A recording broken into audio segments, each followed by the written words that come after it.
Hello students, we shall move towards the next phylum. In the previous lecture we have discussed about the phylum Porifera as well as the Porifera we have completed. The general features of Poriferans with example we have discussed. Today we are proceeding towards Cylindrata. This phylum is also regarded as Nidaria. It is also called as Nidaria. Let us know some of the important features of this phylum. So if you understand the key points, it's very good because I have underlined most of the keywords which are difficult. The difficult keywords I have underlined, and I am going to explain all those keywords in detail, because in the examination you are supposed to write the keywords. For that you are having marks. Let us begin. So the first characteristic feature of Cylindrata, as we know, almost all phylums are found in the water. I mean, they are present in water. Means they are aquatic in their nature. Cylindrids also, they are exclusively aquatic form. Exclusively means particularly they are found in water. Aquatic means water. And majority of them are found in, again in aquatic, majority of them are found in marine water and very few are found in fresh water. Here marine water, as we are familiar here with the marine word, marine water means that is sea or ocean water, marine form, because they are found in a salty water, and very few are found in a fresh water. Okay, next, with reference to their organization, whether they are unicellular or multicellular. Okay, so they are multicellular because as we are moving from lower phylum to higher form, they are advanced. They are going to form advanced type. So they are also multicellular. Means what? Their body organization, I mean their body is advanced, made up of many cells, and they reveal tissue grade of organization. Yes, this word is also very simple. Cellular level we have seen in poriferans. Here we see tissue grade. We know the phylums, different phylums are kingdom Animalia. It is classified based on this criteria, that is level of organization. Whether they are whether they are cellular level grade or whether they are tissue grade. So these are tissue grade organization. Tissue grade means their body is made up of number of cells, group of cells. And they bear diploblastic, made up of two germ layers. This group or this phylum, the examples, these organisms are made up of two germ layers and they possess radially symmetrical body. I have also explained in my very first video what is the radial symmetrical, because organisms are also, animals are also classified based on their symmetry, whether they are radially symmetrical or whether they are bilaterally symmetrical. But here these are the organisms, animals which are showing radially symmetrical. Radially means what? Radially means if the organism is cut in any vertical plane,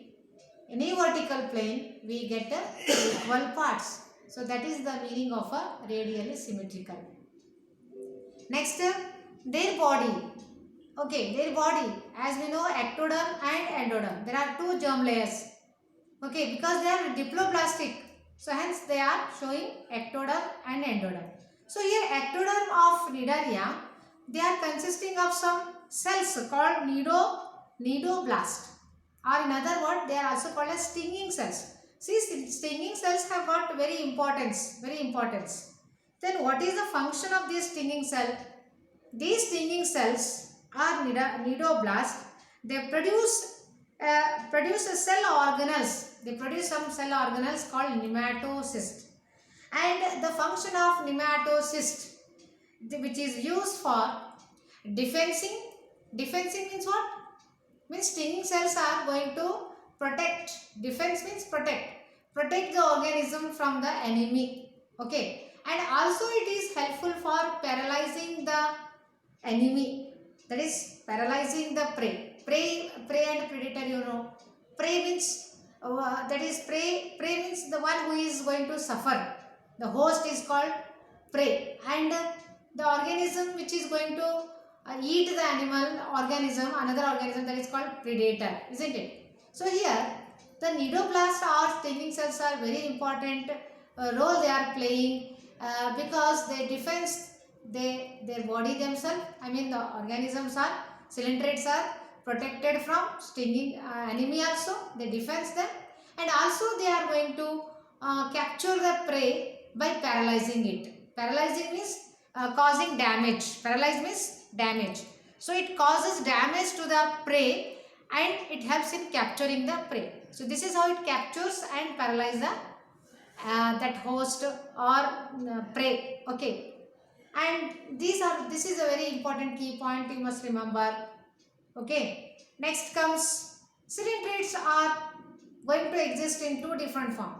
See, organisms, they have different organs, different form. They are existed in different form.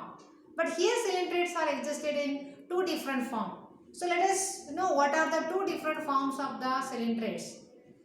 The best example for that is Hydra is the best example which is going to exist in a polyp form. Here the word polyp means what you must understand. Polyp and medusa.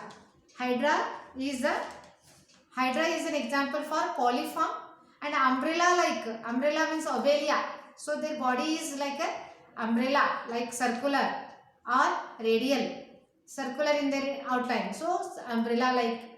So that form is called medusa. Thus Cnidaria are existed in two different forms. One is polyp form, other is medusa form. Let me tell you the meaning of polyp form. Polyp means, this is polyp and medusa. See, these are the two different stages. These are the two different stages we come across in a life cycle of Coelenterata. So Coelenterata, it has its own life cycle, and in that life cycle it passes through two different stages. One stage life cycle is called as polyp stage, and other stage is called medusa stage. So here polyp meaning is what? Polyp means these organisms or these animals, they are sessile in nature. They are sessile, means without motile structure. They don't have motile structure, but they means they are sessile. Whereas umbrella like medusa, so medusa are motile one. So they are motile one. Polyps are non-motile one. They are called as sessile. Okay. So these are the two different forms which are existed. Coelentrates are existed in two different forms. Very important key point it is. Now coming to exoskeleton. Okay, students, let me tell you the meaning of exoskeleton. You are familiar with the word skeleton. You know, as we have endoskeleton, our human have endoskeleton. Why it is called endo? Because our body, inside our body, skeleton is present, no? Likewise, to support our body, endoskeleton is there. Means it is present inside our body. But this phylum shows presence of exoskeleton. Exo means outside the body. So they possess exoskeleton. In what form it is present? What is the chemical composition of the skeleton? Usually our body skeleton is made up of calcium, isn't it? But in case of coelentrates, they possess exoskeleton. It is formed by chitinous. Chitin is a chemical composition present in the obelia, and calcareous, or it is calcareous like a calcium. It is a calcareous material in corals. But these are present if they bear exoskeleton, then only they are showing. If they are, suppose sometimes it is not compulsory that exoskeleton should be present in all the members of Coelenterata. It is not like that. Only few members are having exoskeleton and few are not having. Let us see which are those which are not having the exoskeleton. That is absence of skeleton, exoskeleton. That is in Hydra. You are aware of Hydra. Its body is like a cylindrical, a jellyfish. Okay, jellyfish. So jellyfish, Hydra, these two members are not having any exoskeleton. Understood? So this is the key point. Exoskeleton only present in the Lobelia and corals. Next, characteristic feature, that is endoderm. Now what is, see, don't get confused. Exoskeleton is different, endoderm is different. Endoderm, ectoderm first. Here the point number third. In the ectoderm means, ecto means outside, endo means inside. The external germ layer is called ectoderm and internal germ layer is called endoderm. So the endoderm encloses inside the germ layer, I mean the ectoderm, there is one more layer called endoderm, because these are diploblastic animals, no? So endoderm encloses one cavity. That cavity, coelom, that cavity is called gastrovascular cavity. So as while discussing the outline classification, I told you, if the organisms are if having any cavity, then they are called coelomate. If they are not having, then they are called as acoelomate. But here these animals, this group have then cavity. Okay, endoderm is an cavity. This cavity is also called gastrovascular cavity or coelom. Coelomate, they are called as coelomate because here the members are called cylindrata. Coelom is a body cavity or gastrovascular cavity. And this gastrovascular cavity, a hollow cavity, that cavity that opens outside by a single opening. So these organisms are having only single opening.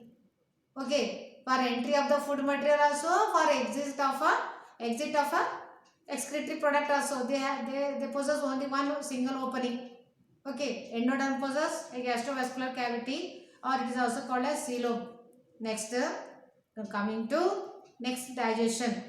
So digestion, how, means all the systems are developed, well developed or not. So here the digestion is very important.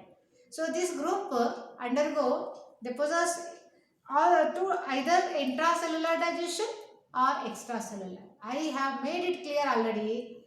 What is the meaning of intracellular? What is the meaning of extracellular? Intra means inside the cell. If the digestion takes place within a cell, then the digestion is called intracellular. It may be intra, it may be extra.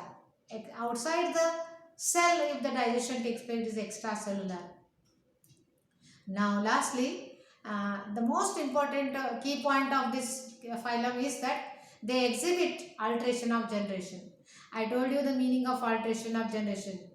Haploid and diploid. So if the haploid generation is alternates with the diploid generation, this is called as, or a sexual phase alternates with the asexual phase. What is alteration of generation? The asexual phase is alternates with the sexual phase. That is called alteration of generation.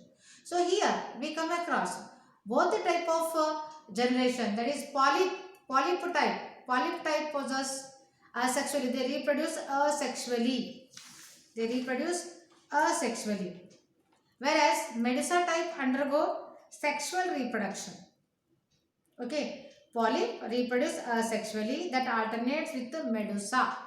Medusa reproduce sexually. Example, Lobelia.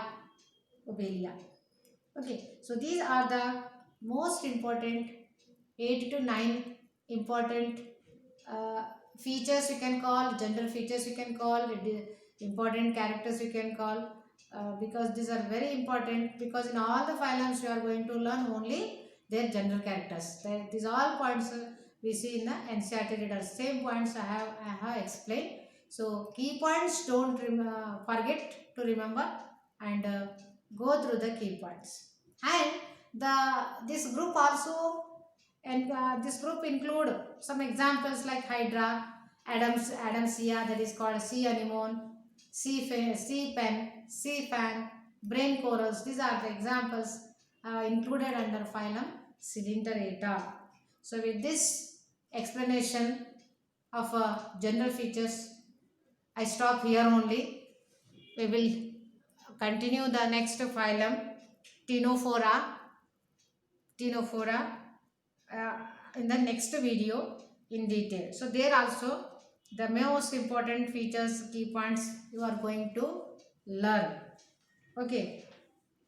And this question also, here you can also understand the key points. Either you can go make a points, key points or you can make a chart also. The best method of learning all the phylums I will show you at the end of the topic. End of the topic I will explain you how you can best remember all the phylums with their key points. Okay, so by making one chart I will show you how to remember all the 9 to 10 phylums are there for your syllabus. So I will explain you how to remember those phylums.